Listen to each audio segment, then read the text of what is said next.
napenda kuwatangazia kuwa darasa za hapa msikitini kwetu zitaanza kesho insha Allah siku ya Jumamosi, na darasa zitakuwa ni kama ifuatavyo.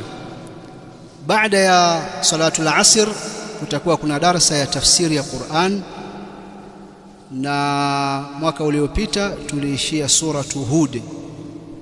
Kwa safari hii tutaanza suratu Yusuf na kuendelea mbele, suratu Ra'd na kuendelea kwa kadri ya wakati tutakavyokuwa tumeupata na namna ambavyo darasa itasomeshwa. Darasa ya pili itakuwa ni kabla ya sala ya tarawih, baada ya sala ya Isha, na darasa hii itakuwa ni ya kitabu Ad-Da'u wad-Dawa cha Imam al-Allama Ibn Qayyim al-Jawziyya. Darasa ya tatu itakuwa ni baada ya tarawih, darasa ambayo tunaifanya pale. Darasa ile itaendelea,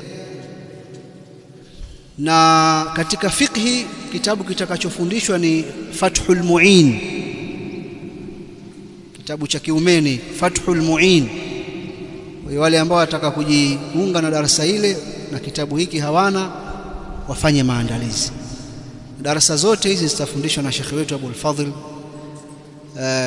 katika siku moja hii, madarasa tatu hizi. Nikirudia, tafsiri ya Qur'ani baada ya asr, baada ya Isha Ad-Da'u wad-Dawa, na baada ya tarawih tutakuwa tuna darasa yetu pale ambayo tunasoma fiqhi na mustalah na vitabu vingine, lakini katika fiqhi safari tutasoma Fathul Mu'in. Kadhalika kutakuwa na darasa ya kina mama.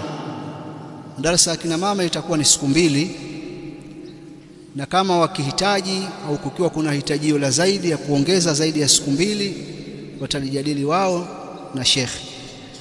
Darasa zao zitakuwa ni siku ya Jumamosi na Jumapili. Muda ni saa 3 asubuhi mpaka saa 4:30. Kama itazidi kwa sababu kuna maswali na ufafanuzi, mwisho saa 5. Kama itazidi saa 4:30 itakuwa saa 5 siku ya Jumamosi na Jumapili, na hii itakuwa ni kuanzia kesho insha Allah. Kwa hiyo waambieni wakina mama wapeni ruhusa, watasoma somo la sira, kitabu Nurul Yaqin, wajiandae waje katika darasa. Mahali ni msikitini hapa akina mama hapa Al-Faruq. سبحانك اللهم بحمدك نشهد أن لا إله إلا أنت أستغفرك وأتوب إليك. السلام عليكم ورحمة الله وبركاته.